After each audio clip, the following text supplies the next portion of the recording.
y vamos a darle un fuerte aplauso a la vida del pastor y maestro Matías Rocha, que en esta noche va a hablar a través del Señor a nuestros corazones. Amén. Toda la gloria sea a Él. Muchas gracias. Que Dios les bendiga en esta noche. Amén. ¿Cuántos dicen gloria a Dios? ¿Cuántos gritan gloria a Dios?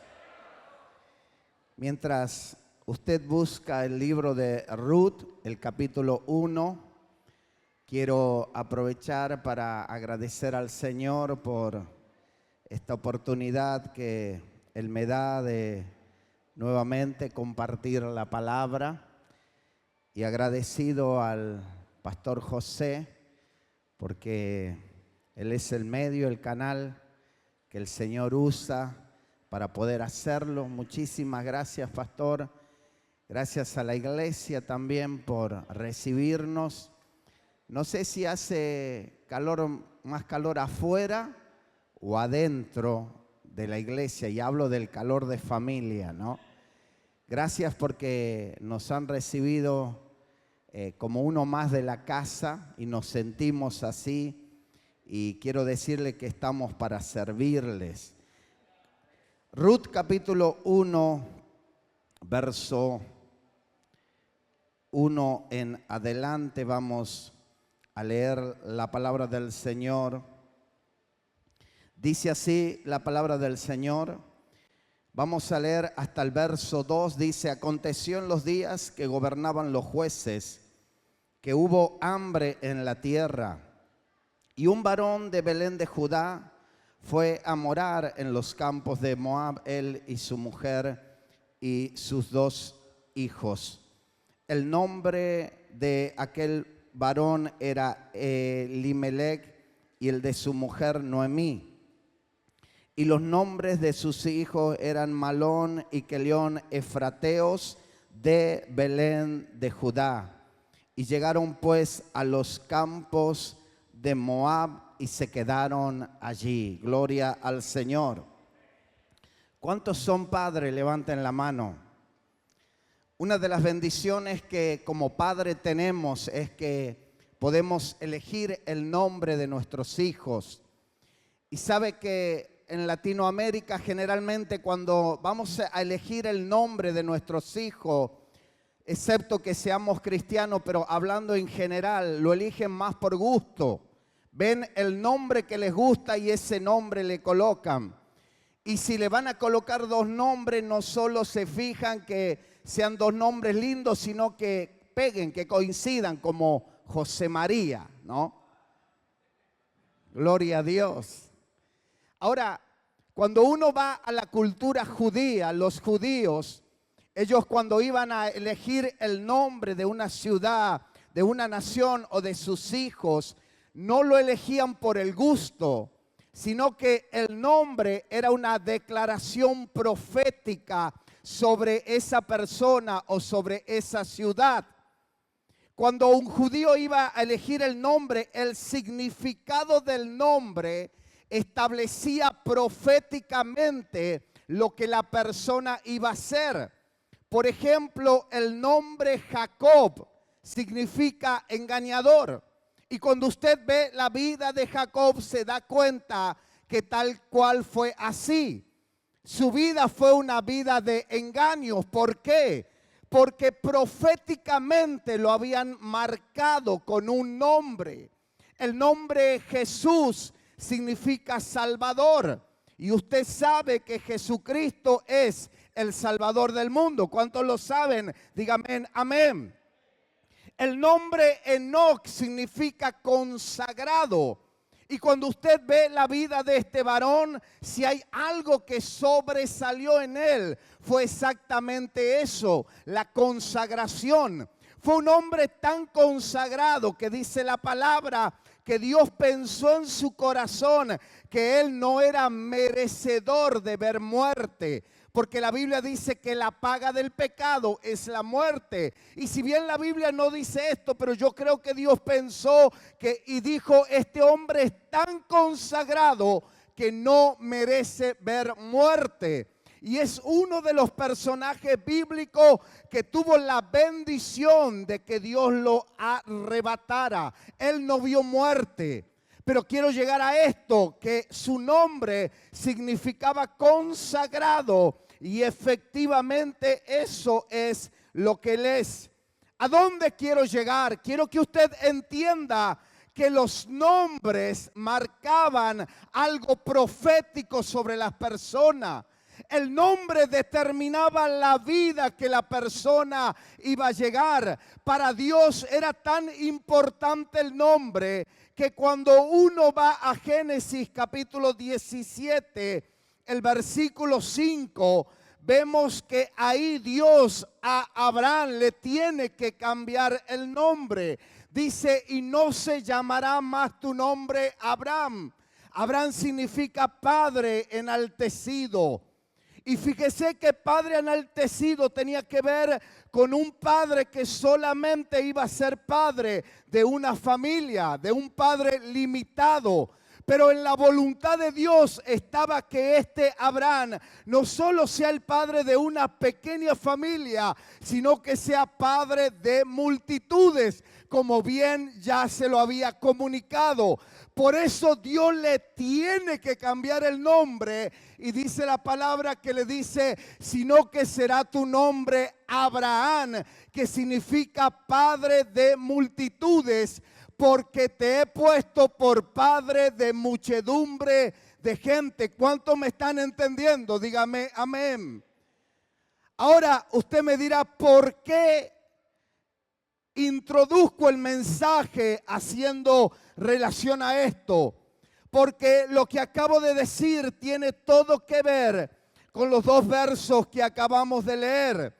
La Biblia nos relata la vida de una familia que viene de Belén de Judá y se va a los campos de Moab. Se cambian de ciudad, se cambian de nación. Y el versículo 1 nos dice que la razón por la cual ellos se tienen que cambiar no es por gusto, no es por vacaciones, sino que es por hambre. Diga conmigo, es por hambre. Ahora escuche, ellos vienen de Belén de Judá y se van a los campos de Moab. ¿Por qué? Porque en Belén de Judá no había comida. Ahora, cuando uno va e investiga lo que significa la palabra Belén de Judá, que creo que ahí lo van a poner, Belén de Judá significa casa de pan. Belén de Judá significa casa de abundancia de pan. O sea, proféticamente estaba establecido que en Belén nunca iba a faltar el pan. Podían faltar muchas cosas, hermano, pero si hay algo que en Belén no podía faltar, era el pan. ¿Por qué? Porque proféticamente lo habían marcado con ese nombre. Había un diseño profético establecido sobre esa ciudad que decía, acá nunca va a faltar el pan. Pero esta familia, dice la Biblia, que sale de Belén de Judá, que significa casa de pan, porque en casa de pan no había ¿qué? En casa de pan no había pan. Es como que yo le diga, Jesús dijo, mi casa será llamada casa de oración, y acá lo que menos haya fuera oración. En casa de pan no había pan. Ahora usted me dirá que no funcionó el nombre profético. No le funcionó a Belén, porque si le hubiera funcionado, nunca hubiera faltado el pan. Escuche, y acá viene el mensaje. No es que no le funcionó.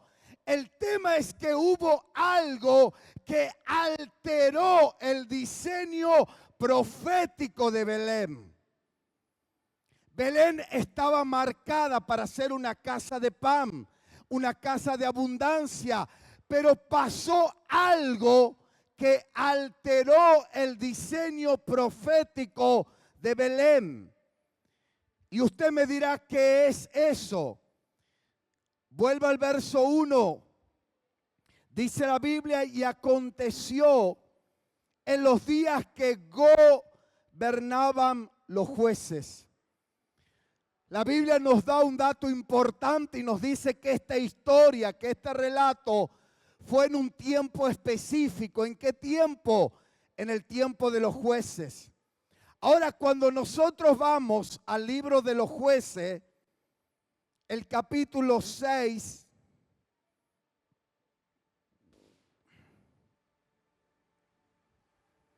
versículo 1 en adelante, ahí se encuentra la respuesta de por qué Belén fue alterada proféticamente.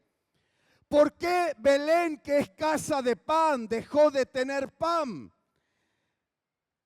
Jueces capítulo 6, verso 1 en adelante dice la palabra.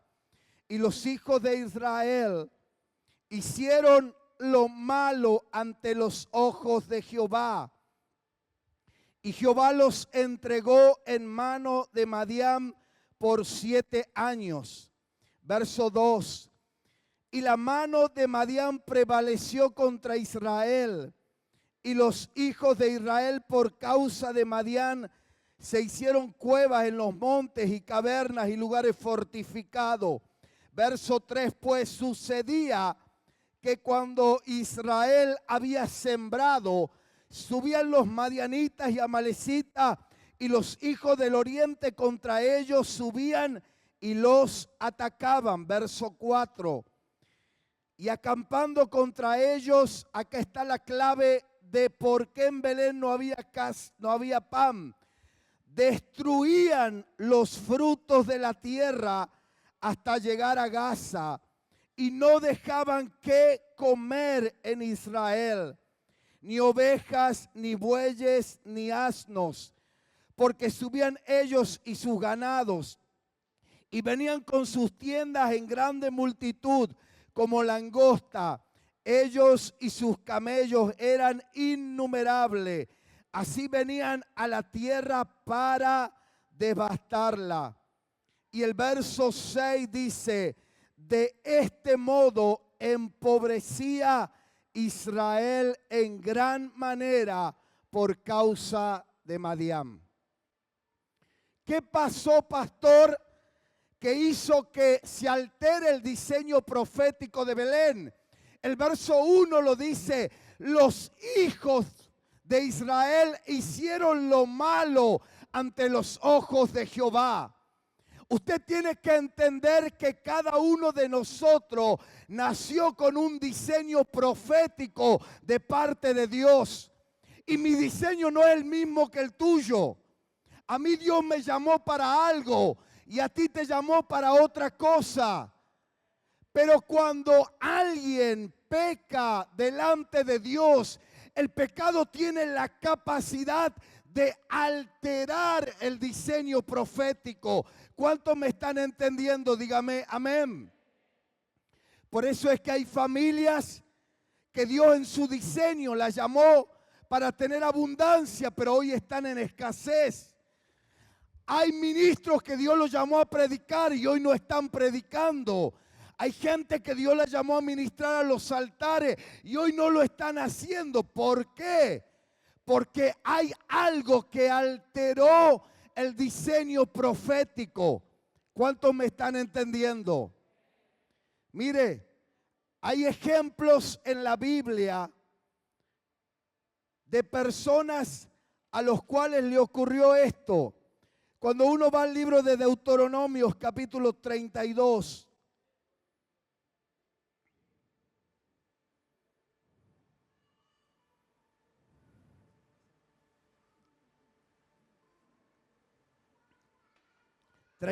verso 48. ¿Sabe que Dios lo confronta a Moisés? Y antes que leamos esto, cuando Dios lo llama a Moisés ahí por Génesis capítulo 3, Dios le muestra cuál era el diseño profético que Moisés tenía. Y Dios básicamente lo había llamado a Moisés para dos cosas. Primeramente, para sacarlo al pueblo de Israel de la esclavitud en la que se encontraban. Pero lo segundo que Moisés iba a hacer era que él iba a introducir a el pueblo de Israel en la tierra prometida. Se lo repito, el encargado de introducir el pueblo a la tierra prometida no era Josué, era Moisés. Ese era su diseño profético. Pero dice la Biblia que Dios le habla a Moisés en este pasaje y le dice lo siguiente. Verso 48. Y habló Jehová a Moisés aquel mismo día diciendo: sube a este monte de Abarim, el monte de Nebo, situado en la tierra de Moab, que está frente a Jericó, y mira la tierra de Canaán que yo doy por heredad a los hijos de Israel. Y muere en el monte al cual sube, y sé unido a tu pueblo. Así comió y murió Aarón tu hermano en el monte Hor, y fue unido a su pueblo. Por cuanto pecasteis contra mí en medio de los hijos de Israel, en las aguas de Meriba de Cades, en el desierto de Sim, porque no me santificasteis en medio de los hijos de Israel. El verso 52 dice: verás por tanto delante de ti la tierra, mas no entrarás a ella, a la tierra que doy a los hijos de Israel. Primero Dios le dice que Él iba a meter al pueblo a la tierra, pero ahora Dios le dice: no lo vas a hacer. Tú solo la vas a ver de lejos. Y uno podrá decir entonces que Dios mintió, Dios es cambiante, primero quiere una cosa y luego otra. No, hermano, pasó algo que alteró el diseño profético de Moisés. Bien le dice Dios: porque pecaste, porque cuando él tenía que hablarle a la roca la golpeó. La desobediencia provocó que el diseño se altere. Puedo ver en mi espíritu que hay en este lugar diseños alterados. Hay gente que tendría que estar en otro nivel. Hay gente que tendría que estar haciendo otra cosa. Hay gente que tendría que estar disfrutando otro tiempo, pero no lo puede hacer. ¿Sabe por qué? Porque hubo algo que te alteró el diseño profético. Usted tiene que entender que el pecado siempre va a provocar que lo que Dios había establecido se termine cambiando. Por eso es que una de las principales cosas que el diablo intenta hacer en nuestra vida es llevarnos a pecar. Y sabe que cuando hablamos de pecado, lo primero que se nos viene a la mente es adulterio y fornicación, ¿no? Y el que es mentiroso dice: ese mensaje no es para mí. Porque como yo no estoy en adulterio ni fornicación, porque siempre, hermano, y no estoy justificando a los que están en ese pecado, pero siempre apuntamos a eso. Sin embargo, yo no lo veo al diablo que lo sacaron del cielo por adúltero ni por fornicario. ¿Cuántos me están entendiendo? Judas no se ahorcó ni por adúltero ni por fornicario. ¿Qué te quiero decir? Hay otros pecados que pueden ser iguales o mayores que cometer un adulterio o una fornicación. A veces tenemos celos, tenemos orgullo, hay mentira, hay envidia. Y eso termina alterando el diseño profético. Uno puede ver un Saúl. Dios lo elige a Saúl como el rey de Israel. Y usted sabe que cuando alguien es rey, ese no es un gobierno demócrata.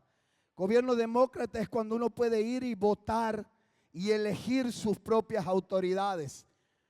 Cuando uno tiene un rey no se manejan de esa manera. Hay una dinastía real. Y a usted le guste o no, el que va a ser el hijo es quien va a heredar el trono. Proféticamente estaba establecido que Saúl iba a ser el rey y todos sus hijos iban a seguir la dinastía real.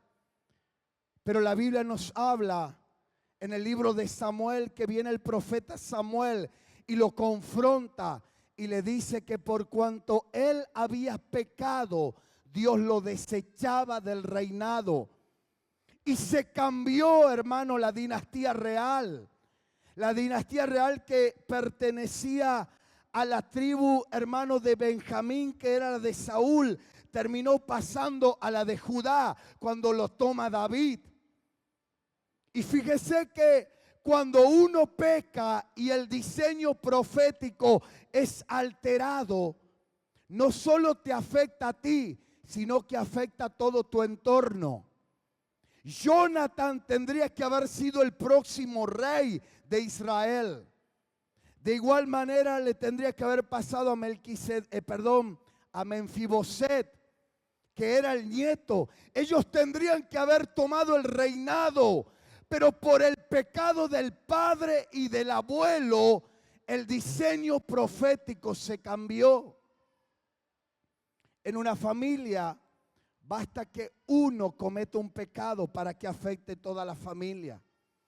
En un matrimonio basta que uno caiga en pecado para que eso afecte a todo el matrimonio y todo el matrimonio se vea alterado por el diseño profético. Por eso es que con el pecado, hermano, no se juega. Y si usted no me cree, pregúntele a Adán y Eva. Cuando Dios los establece en el huerto, era para siempre. Ellos no se enfermaban. Ellos disfrutaban de la presencia de Dios. Ellos no se deprimían. Ellos no tenían aflicción. Ellos tenían una comunión perfecta y continua con Dios. Pero cuando pecaron, el diseño profético se alteró. Y lo que no se enfermaba, ahora se enfermó. Lo que no se deprimía, ahora se deprimió. Lo que estaba cerca de Dios, ahora terminó lejos de Dios. ¿Cuánto me están entendiendo? Dígame amén. Mi pregunta en esta noche es, la situación que estás viviendo, ¿no será porque tu diseño profético se alteró? Porque a veces decimos, esta es prueba de Dios. Y hay una diferencia entre prueba y consecuencia. Prueba es cuando tú no tienes nada que ver con el asunto. Tú te has mantenido fiel, te has mantenido íntegro, pero lo mismo Dios te permite que vengan las luchas, como el caso de Job. ¿Por qué? Porque algo Dios quiere sacar de eso. Pero hay veces que no son pruebas, sino que son consecuencias del pecado. Hay gente que a veces está enferma y dice, bueno, es una prueba de Dios. No, no es prueba de Dios, es consecuencia de tu pecado. Si comemos desmedidamente, insalubremente, y se lo dice a alguien que antes tomaba por lo menos una Coca-Cola de 3 litros por día. Llegó un momento en mi vida que el estómago no me alcanzó y me reventó. Vomitaba sangre, sumado al estrés de las luchas por las que estaba pasando. Pero capaz que no podía decir, bueno, es prueba. No, era consecuencia.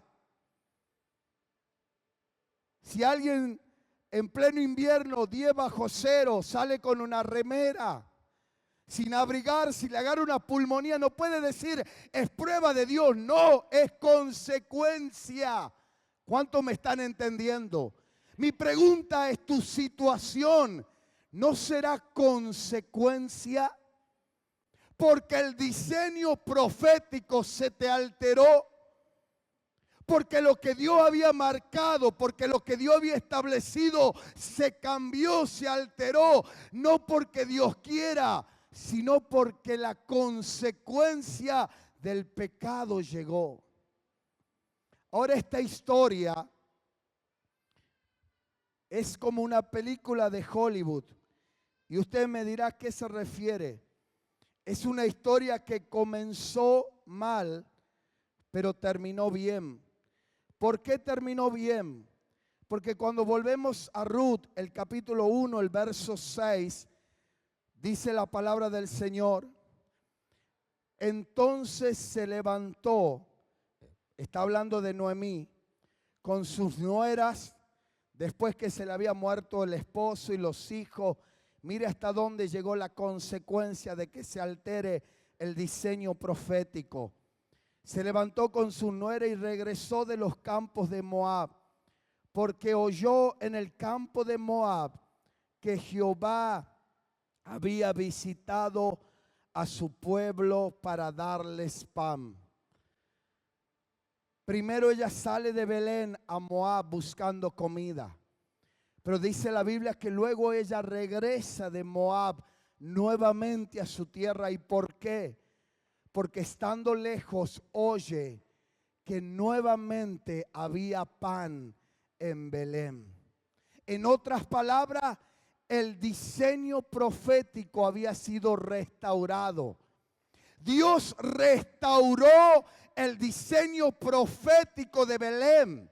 Belén, que había dejado de ser casa de pan, se alineó al diseño de Dios y por ende se manifestó lo que tenía que manifestarse. Y donde no había pan, comenzó a haber pan. Y usted me dirá, pastor, ¿qué hizo que Belén nuevamente vuelva a tener pan? ¿Qué fue lo que provocó que el diseño se restaurara? Jueces capítulo 6, verso 6, si lo podemos poner, por favor. Jueces capítulo 6, verso 6. Jueces, por favor.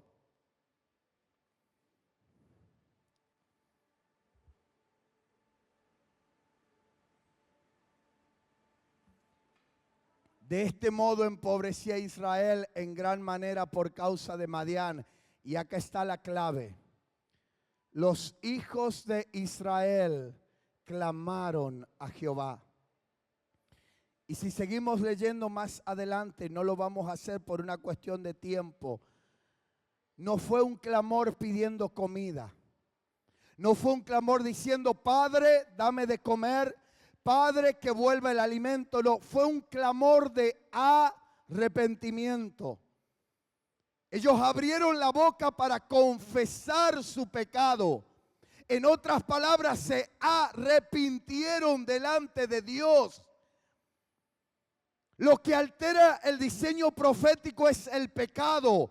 Pero lo que restaura el diseño profético es un genuino arrepentimiento. Cuando hay corazones, hermanos, arrepentidos de verdad. No que es remordimiento, no que lloro y salgo de la puerta y vuelvo a lo mismo, sino que hay un cambio genuino, real, un giro de 180 grados. Si antes mentía, dejo de mentir. Si antes envidiaba, dejo de envidiar. Si antes andaba en fornicación, dejo de estarlo. Si antes era egoísta, orgulloso, dejo de serlo.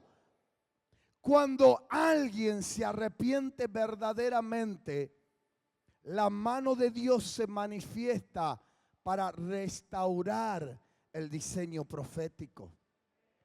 El tema es que todos queremos que Dios nos restaure el diseño, pero nadie quiere arrepentirse.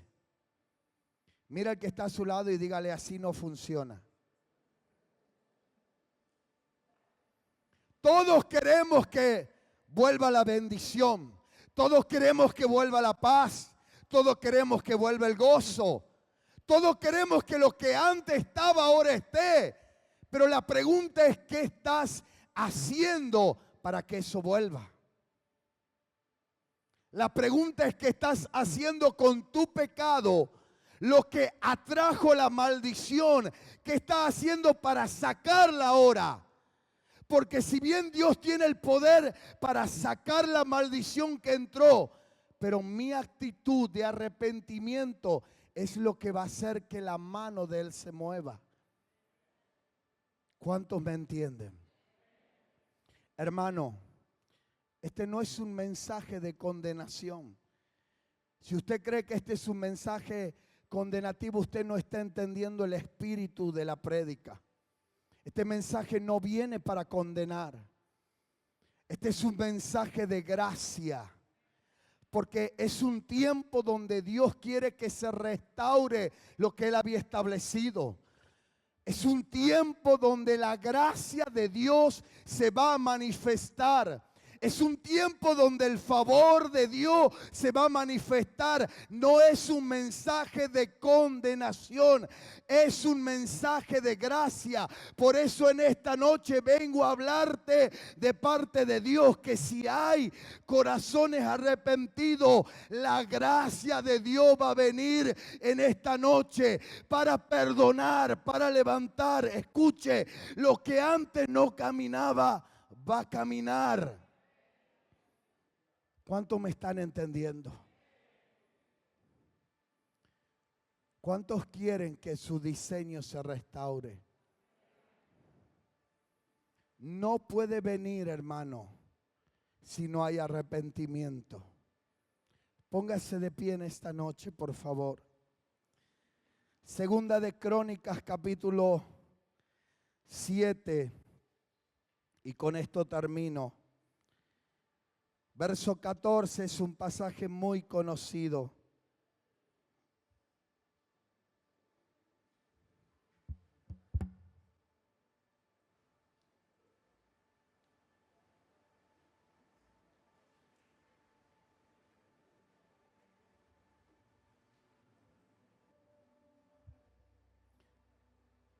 Si se humillare mi pueblo, sobre el cual mi nombre es invocado, y oraren, y buscaren mi rostro, y se convirtieren de sus malos caminos. Verso 15. Entonces, es decir, después que pase todo eso, y en eso está el arrepentimiento, yo iré desde los cielos y perdonaré sus pecados y sanaré su tierra. ¿Sabe que hay diseños que se han enfermado, hermano? Yo lo puedo sentir y lo puedo ver. Yo no los conozco. Pero hay diseños que se han enfermado por el pecado.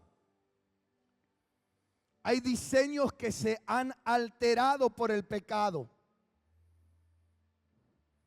Y en esta noche está el que tiene poder para sanar. En esta noche está el que tiene poder para restituir. En esta noche está el que tiene poder para levantar. La gracia de Dios está en esta noche para levantarte. La gracia de Dios está en esta noche para sanarte. El favor de Dios está para extenderse sobre cada uno que en esta noche reconozca su maldad, que reconozca su pecado. Dios no está para condenarte, Él está para levantarte. Pero tenemos que arrepentirnos. Si hay alguien en esta noche, rápidamente, mientras adoramos al Señor, quiere pasar al altar y no espere pasando que uno lo ministre y le dé una palabra, que sea algo entre usted y Dios. Si alguien quiere pasar en señal de humillación, reconociendo que hay algo que se alteró en su vida y que fue como consecuencia del pecado, y usted entiende que hoy Dios quiere sanar esa tierra, que Dios quiere restaurar lo que se había perdido, lo que se había arruinado, yo le pido que usted pase en esta noche rápidamente mientras adoramos a Dios. Aleluya. Gracias, Dios.